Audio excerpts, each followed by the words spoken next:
Hello students, welcome to Mahi biology classes. आज के इस टॉपिक में हम बात करेंगे कि नीट 2020 और 23 के जो भी एस्पिरेंट हैं उनके लिए बेस्ट बुक कौन सी है, कौन सा सही टाइम है आपको बुक को पढ़ने का जो आप एक्स्ट्रा बुक्स पढ़ते हैं। देखिए, आई होप कि आपने अपनी प्रिपरेशन को स्टार्ट कर दिया होगा, क्योंकि नीट 2021 अभी होने ही वाला है, तो आपने उससे पहले ही अपनी प्रिपरेशन को शुरू कर दिया होगा। नहीं किया है तो आज से और अभी से टाइम को बर्बाद ना करके आप अपनी प्रिपरेशन को शुरू कर दीजिए। बाद में आपको वो वीडियो ना देखनी पड़े जिसमें लिखा हो कि 3 मंथ में कैसे प्रिपरेशन करें, 2 मंथ में कैसे करें या फिर 1 मंथ में कैसे करें। बच्चों का क्वेश्चन आता है कि हमने अभी तक कुछ भी नहीं पढ़ा है, तो क्या 1 मंथ के अंदर हम नीट 2021 को क्रैक कर सकते हैं? तो देखिए, ऐसा बिल्कुल भी नहीं हो सकता, पॉसिबल नहीं है, क्योंकि बहुत बड़ा सिलेबस है। आप अगर तीनों सब्जेक्ट को उठाएंगे, फिजिक्स, केमिस्ट्री, बायो, तो आप कितना भी एफर्ट अब डालेंगे। देखिए, 1 मंथ जो होता है वो आपके रिवीजन के लिए है कि आपने अगर पहले पढ़ रखा है तो आप उसमें रिवाइज कीजिए, या फिर थोड़ा बहुत आपका 30% अगर सिलेबस रह जाता है तो उसको आप इसमें कवर कर लीजिए। तो इसलिए मैं आपको झूठी आशा में बिल्कुल नहीं रखूँगी। 1 मंथ में इतने बड़े एग्ज़ाम की तैयारी नहीं हो सकती, इतना बड़ा सिलेबस आपका कवर नहीं हो सकता अगर आपने कुछ भी नहीं पढ़ा है। तो नीट 2021 वही बच्चे अच्छे से उसके लिए प्रिपेयर हैं, ये तैयार हैं जिन्होंने अभी तक अपना पूरा सिलेबस कंप्लीट नहीं कर लिया है, और नहीं भी किया है, अगर 20% 30% रह गया है तो वो उसे आगे कर लेंगे इस टाइम में जो उनके पास अभी है। तो आप ये ना सोचिए कि आप अब शुरू करेंगे तो आप 2021 में अपीयर हों, तो ये चीज़ आप अपीयर हो सकते हैं, आप दे सकते हैं, आपकी इच्छा है वो, लेकिन आपका फोकस होना चाहिए नीट 2022 एंड 2023। अगर आपने अभी तक कुछ भी प्रिपेयर नहीं किया है, हमेशा से मेरी एक ही बात रहती है, जब हम नीट की बात करते हैं, अगर हम नीट की प्रिपरेशन कर रहे हैं तो सबसे पहले जो आपकी बुक आपके पास होनी चाहिए वो है आपकी NCERT। आप किसी भी एरिया से बिलोंग करते हैं, किसी भी एरिया में रहते हैं, आप हर जगह NCERT पैटर्न चल रहा है, अगर बाई चांस आपके यहाँ पर NCERT पैटर्न नहीं भी है तो आप इस बुक को खरीद लीजिए। बहुत अच्छी बुक है, 200-250 में आपको मिल जाती है। आप 11th के भी लीजिए और 12th का भी, दोनों बुक्स को लेकर अपनी प्रिपरेशन जो आप बेसिक शुरू करेंगे वो आप अपना NCERT से ही शुरू करेंगे। एंड एक चीज़ और, बच्चे, बहुत सारे बच्चे जो हैं, हमने जो 10,000+ सीरीज़ को जो क्वेश्चन की शुरू किया है उसमें ऐसा था, मैंने वो एक अलग चैनल बनाया था, नीट डिजिटल क्लासेस, तो उसमें बच्चे नहीं पहुंच पा रहे थे, उन चैनल नहीं मिल पा रहा था। मैंने डिस्क्रिप्शन में वैसे उसका लिंक दिया था, पर मैंने वो वीडियोस अब वहाँ से डिलीट करके आपके अपने माही चैनल पर डाल दिया है, माही बायोलॉजी क्लासेस पर। तो उसके लिए अगर हम स्टार्टिंग में उसमें 1-2 वर्ड जो आते हैं कि welcome to NEET digital classes ऐसा कुछ, तो उससे आपने कन्फ्यूज़ नहीं होना है। वो आपके उस चैनल से उठा के मैंने बिना एडिटिंग किए, इतना टाइम नहीं था, उसको यहाँ पर आपको प्रोवाइड करा दिया है। तो 10,000 बहुत बड़ा नंबर होता है। मैं हर वीडियो में आपसे कहती हूँ, इतने बड़े क्वेश्चन को करके आप बहुत अच्छे से प्रिपरेशन कर सकते हैं।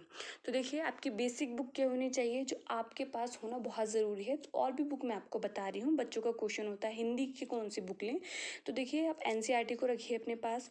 बायोलॉजी के लिए आपके NCERT कहीं, मतलब तीनों ही सब्जेक्ट के लिए हैं, लेकिन फिजिक्स में एक बार को होता है कि आपको NCERT की लैंग्वेज समझ में नहीं आती है, फिर कॉन्सेप्ट्स होते वही हैं, उन कॉन्सेप्ट के बेस पर दूसरी तरह से क्वेश्चन फ्रेम कर दिया जाता है। तो आपको दूसरी बुक आप ले सकते हैं, कोई प्रॉब्लम वाली बात नहीं है, क्वेश्चन के लिए आप लें, लेकिन NCERT को पढ़ना ज़रूरी है अगर आप नीट की प्रिपरेशन कर रहे हैं। जब आप नीट में बैठते हैं तो आपका माइंड में ऐसा होना चाहिए कि अगर NCERT की कोई लाइन आपके सामने लिखी हुई पेपर में एज इट इज़ आ जाती है तो आपको पता होना चाहिए कि वो कौन से पेज नंबर पर लिखी है। इतने अच्छे से आपने NCERT को अपनी पढ़ना है। बायोलॉजी में आप अच्छे से पढ़ेंगे। आप इनऑर्गेनिक केमिस्ट्री के लिए NCERT इनफ है, आपने कहीं नहीं जाना, बाकी सिर्फ क्वेश्चन सॉल्व करने हैं। ऑर्गेनिक में आप देखेंगे, उससे जो भी प्रॉब्लम्स होगी आप उससे रिलेट करके उन प्रॉब्लम्स को सॉल्व करेंगे। फिजिक्स के लिए आप दूसरी बुक्स का यूज़ कर सकते हैं, लेकिन आप देखें कि आपके NCERT को पढ़ना आपके लिए बहुत ज़रूरी है। जो फार्मूलाज साइड में लिखे होते हैं या आपके जो भी फार्मूला उसमें दे रखे हैं, आपने वो सब अच्छे से ध्यान देना है, उनको पढ़ना है। नोट्स कैसे आप NCERT से प्रिपेयर कर सकते हैं, हम इस बारे में बात करेंगे हमारे नेक्स्ट वीडियो में। अब बात कर लेते हैं कि ऑब्जेक्टिव बुक आपके पास होना, कौन सी ऑब्जेक्टिव बुक आप ले सकते हैं और कौन सी इंपॉर्टेंट है। देखिए, आप ऑब्जेक्टिव बुक जो भी आपको अच्छी लगती से मतलब ये नहीं कोई भी फालतू की बुक ले लें। बहुत अच्छी अच्छी बुक्स हैं यहाँ पर। दिनेश पब्लिकेशन, एमटीजी की आप बुक ले सकते हैं। एनसीईआरटी फिंगर टिप्स जो होती है उसमें भी क्वेश्चन अच्छे होते हैं। आप प्रदीप की बुक ले सकते हैं, ट्रूमेंस, बहुत सारी बुक्स हैं यहाँ पर। लेकिन आपने ये चीज़ देखनी है कि आप फर्स्ट अपनी एनसीईआरटी को देखेंगे, जो भी आपके एनसीईआरटी में लिखा है उससे ही कॉन्सेप्ट आपका बनता है। दूसरा, आप उसमें देखेंगे जिसमें नंबर ऑफ क्वेश्चन जो प्रीवियस ईयर हैं वो ज़्यादा हों। 33 ईयर्स की भी आपकी बुक्स आती हैं, 33 ईयर्स के जो क्वेश्चन पेपर सॉल्व होते हैं वो भी आप देख सकते हैं। तो आपने ध्यान देना है, आपने ऐसी बुक को लेना है जिसमें नंबर ऑफ क्वेश्चन जो प्रीवियस ईयर में आ रखे हैं वो इम्पोर्टेंट है जब भी आप कोई बुक लेते हैं। आप ऑनलाइन परचेज़ करें या फिर ऑफलाइन परचेज़ करें, तो आप उसको ये चेक करके हमेशा ही चेक करिए कि उसमें नंबर ऑफ क्वेश्चन जो प्रीवियस ईयर के हैं वो कितने हैं। इससे आपको आइडिया हो जाता है कि आपके एग्ज़ाम का पैटर्न क्या है, किस तरीके से आपसे पूछा जा रहा है। और दूसरी चीज़, एक चीज़ ध्यान रखनी है, जब भी आप ऑब्जेक्टिव क्वेश्चन की कोई भी बुक लेते हैं तो आप उसमें उस बुक को इग्नोर करेंगे जिसमें अपने आप से बनाए हुए, खुद से मनगढ़ंत बनाए हुए क्वेश्चन दे रखे हैं। उस क्वेश्चन को हमेशा इग्नोर करेंगे। और जो हिंदी वाले बच्चे हैं, अगर वो सोचते हैं कि हमें हिंदी में कौन सी बुक लेनी है, तो इन पब्लिकेशन का आप जाकर पूछ सकते हैं।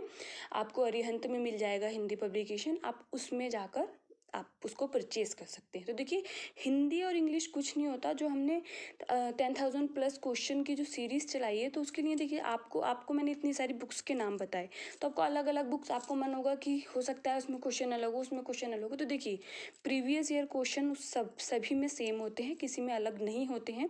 फिर भी अगर आपको ऐसा मन में रिग्रेट रहे कि हमारे पास बहुत सारी बुक का कलेक्शन होना चाहिए, देखिए कलेक्शन होना मैं कुछ बुरी बात नहीं मानती हूँ, लेकिन आप 10 बुक पढ़ें, उससे बेटर है कि आप एक अच्छी बुक लेकर एक अच्छी बुक को पढ़ें। तो देखिए, आपको अलग अलग 10 बुक लेने की ज़रूरत नहीं है। अगर आप चाहते हैं कि आपके पास एक बहुत अच्छा क्वेश्चन का कलेक्शन हो, तो हमारी सीरीज़ को ज्वाइन कीजिए जो कि 10,000 प्लस क्वेश्चन के लिए है। अभी हमने बायोलॉजी की स्टार्ट की थी है। अगर आप ज़्यादा से ज़्यादा शेयर करते हैं, उन वीडियो पे अच्छा रिस्पांस देते हैं, तो हम आपके लिए फिजिक्स और केमिस्ट्री की भी क्लासेस शुरू करेंगे। तो ये आपके ऊपर डिपेंड करता है आप कितना ज़्यादा शेयर करते हैं। 10,000 बहुत बड़ा नंबर होता है क्वेश्चन का, मेरा हर वीडियो में यही कहना है, बहुत ही। और आप देखेंगे, आप उन क्वेश्चन से अपनी एनसीईआरटी को रिलेट कर सकते हैं। जाइए अपनी एनसीईआरटी खोलिए, देखिए आपकी एनसीईआरटी बेस्ड क्वेश्चन हैं वो। अगर आपने अपनी एनसीईआरटी की है, अच्छे से पढ़ी है, तो आप उनको सॉल्व कर सकते हैं। बाकी अब हमने एनसीईआरटी से हमारे नोट्स कैसे प्रिपेयर करने हैं, या फिर आप फर्स्ट अटैम्प्ट में अपना कैसे आप क्लियर कर सकते हैं नीट को, ये हम हमारे नेक्स्ट वीडियो में बात करेंगे। किसी के बच्चे का कोई भी क्वेश्चन हो तो आप कमेंट में लिखकर सेंड कर सकते हैं, आपको आपका क्वेश्चन का आंसर मिल जाएगा। हम मिलते हैं हमारे नेक्स्ट वीडियो में, तब तक के लिए पढ़ते रहिए। Thank you.